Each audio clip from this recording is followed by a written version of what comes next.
explaining your Boston apartment lease. I hope you're as excited as I am. I'm Craig Power with Power Realty Advisors, and today we're doing a deep dive on our fixed term lease.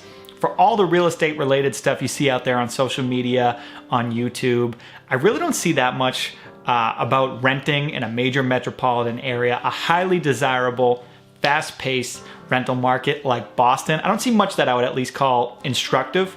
So that's really what we're trying to do by taking some time to go through the lease here.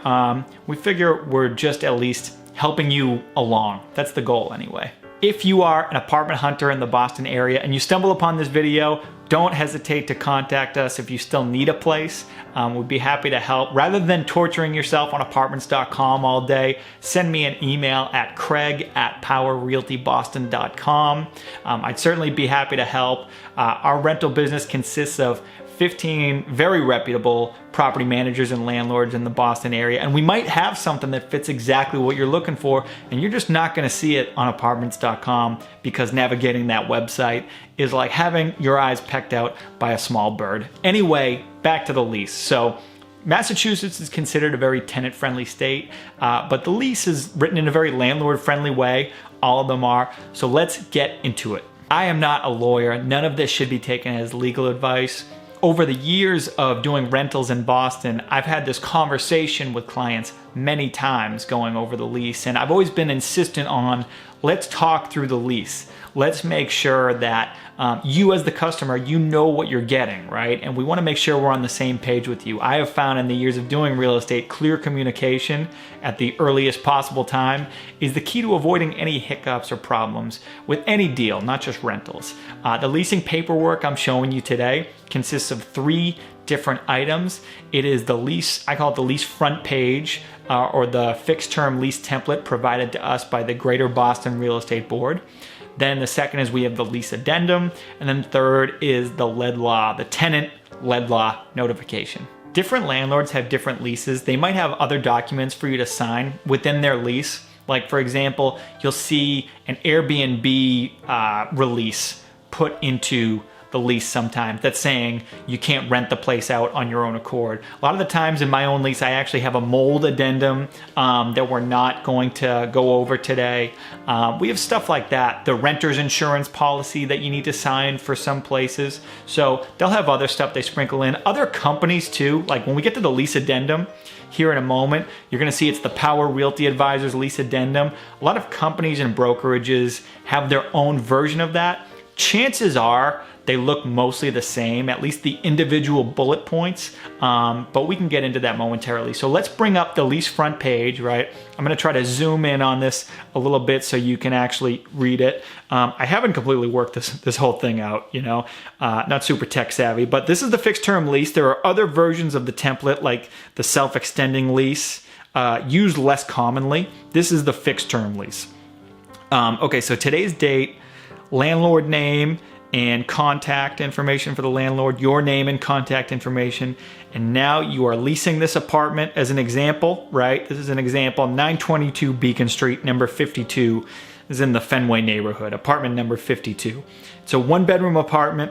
We even have some fancy lawyer speak in here. You're renting all rooms and fixtures known as 922 Beacon Street, number 52.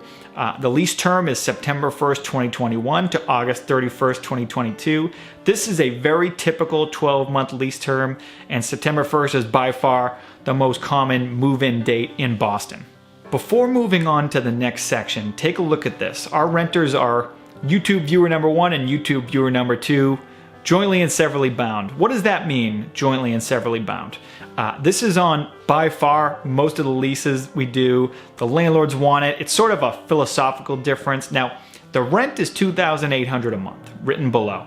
$2,800 a month. We'll get to that, but that does not mean that YouTube viewer number 1 owes $1,400 and viewer number 2 also owes $1,400 a month, right? Like split responsibility. This is not a by-room rental. This is saying that they are both individually responsible for the full rent of $2,800 a month. So if one person isn't paying their part, the other person can be held responsible. This is how it's written and interpreted. Now in practice, if you live in a 3-bedroom and 2 people pay the rent and the third person doesn't, yes, the landlord is going to be chasing that person, the third person, but on paper, all three of you still have equal responsibility for the unpaid amount. Let's look at Section A here. The term rent is $33,600. Wow, that seems like a lot. Well, the monthly rent is listed next here, $2,800 a month. Multiply that by a factor of 12 and you get our term rent of $33,600, due on the first day of every month. Part B is a tax escalation clause here where, according to the agreement, rent can go up a certain percentage depending on a recent tax assessment. I have it crossed out here. I just don't process many leases with it included these days. It's exceedingly rare. To give you an idea, I type all the leases for our landlords, or most of them. I type them and I don't put it in. So the next section begins the main bullet points of the Greater Boston Real Estate Board template. Part 1 is maintenance. Many landlords will simply remain the point of contact and they'll write in here, same as above, whatever the landlord contact information listed at the top of the sheet said. In this example, I've written it where I'm the property manager, right? And therefore, I'm the maintenance contact. So if you had a maintenance call, appliance wasn't working, something like that, and this is just an example, right? So if you had a maintenance call though,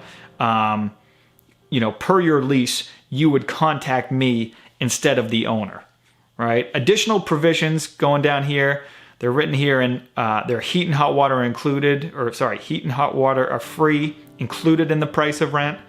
And it makes clear the attached documents, the addendum, and the lead law form are all part of this same lease.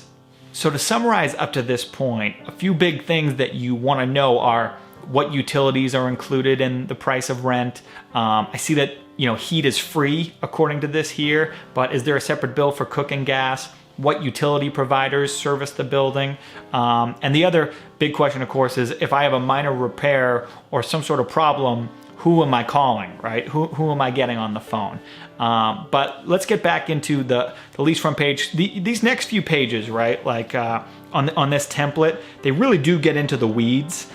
Essentially, this template was drawn up by a team of lawyers a few years back. I'm sure the lawyers who wrote this would be like, what do you mean it gets into the weeds? But you know what I mean, like it was drawn up by a team of lawyers a few years back, and it's incredibly detailed where it covers every possible out of the ordinary situation. You have stuff like what happens if the building burns down. You have stuff about eminent domain, which is like, what if the government decides it wants to buy the building and build a highway over it? I'm definitely not saying you should ignore anything in here. I'm not saying that at all.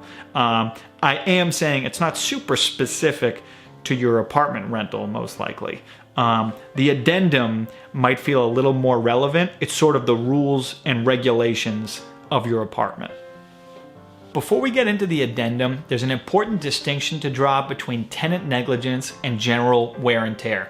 Especially, we do some student rentals around like Boston University where I do see this issue come up where, maybe it's a general wear and tear issue, a leak, or like a toilet flap was busted or something, and the tenants don't even tell the landlord about it. It goes unreported and the issue just snowballs. You should tell your landlord about that. That's a landlord's responsibility.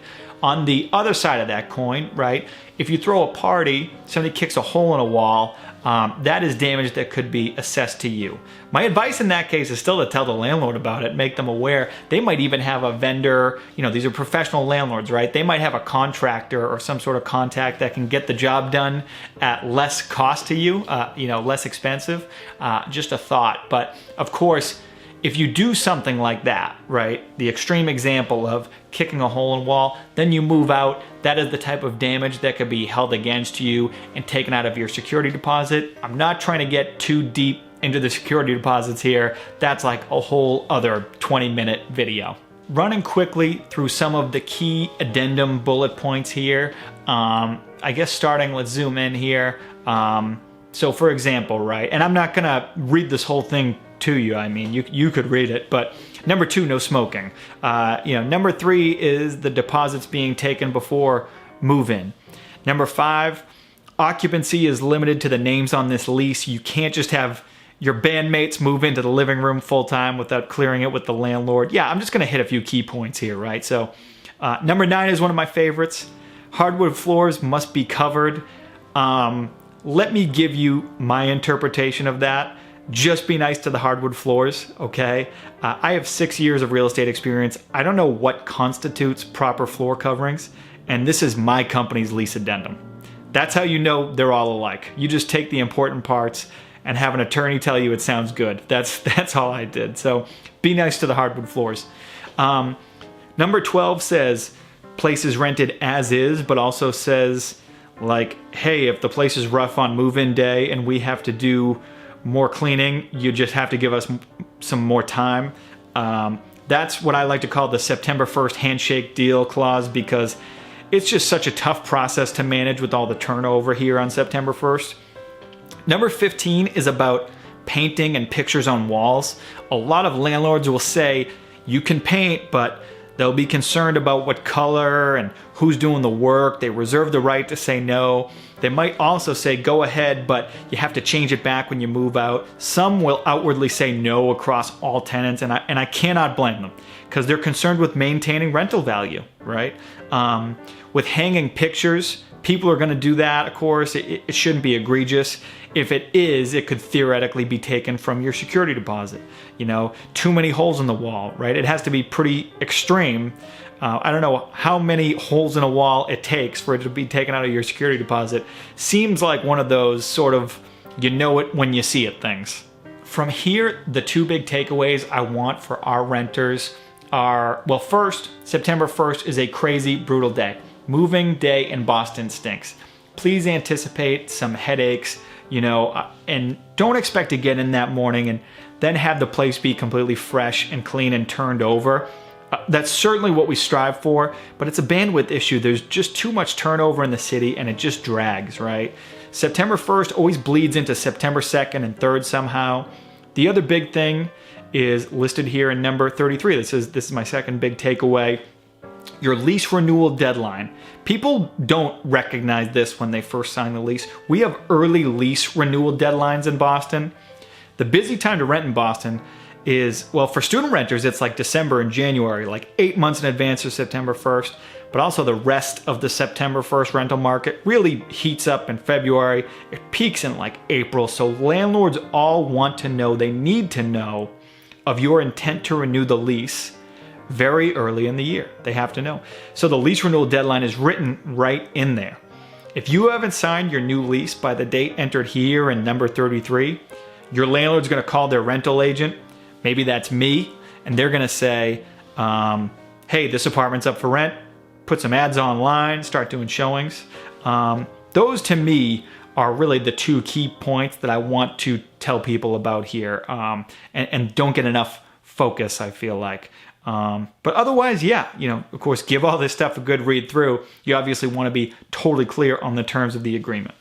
Last part is the lead paint notification, and I've explained this so many times. I have it down the way you would have like a good sales pitch down. You know, it's just the back of my hand. I get a little spiel for it here, so just a deep breath and go.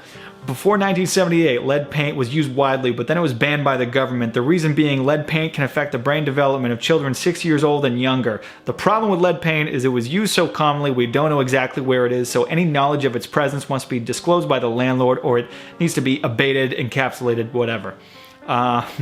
So we use, I'm done. We use this 4-page document in every lease we do. What you'll see most often is lead paint is unknown. We don't know, but of course, if the landlord does have any reports indicating it, they have a legal requirement to let you know. There's a different version of this form when you buy a home where the seller has a legal requirement to disclose any knowledge of lead paint related hazards. So yeah, hopefully that all makes sense. The only frequently asked question that I'd say we haven't covered here is about subletting policies. I get asked about subletting all the time, and the answer usually goes one of three ways with the landlord, right? So the first being no subletting allowed under any circumstances. The second of the three answers being you're allowed to sublet to who you want, but remember you retain some responsibility, right? For any unpaid rent, damage to the property, security deposit, stuff like that. And the third answer being the preferable one, right? Where it's like, if you find a subletter, you want to sublet, we're going to do a whole new lease. We're going to release you from your lease. We're going to get the new person on there. In that case, that person needs to go through an application process usually, right? They have to be a qualified applicant, so in the event of any student renters, the new person, if they're a student renter, they need to provide a qualified cosigner, right? You have to prove that you're a qualified applicant, because a landlord reserves the right to decline an application.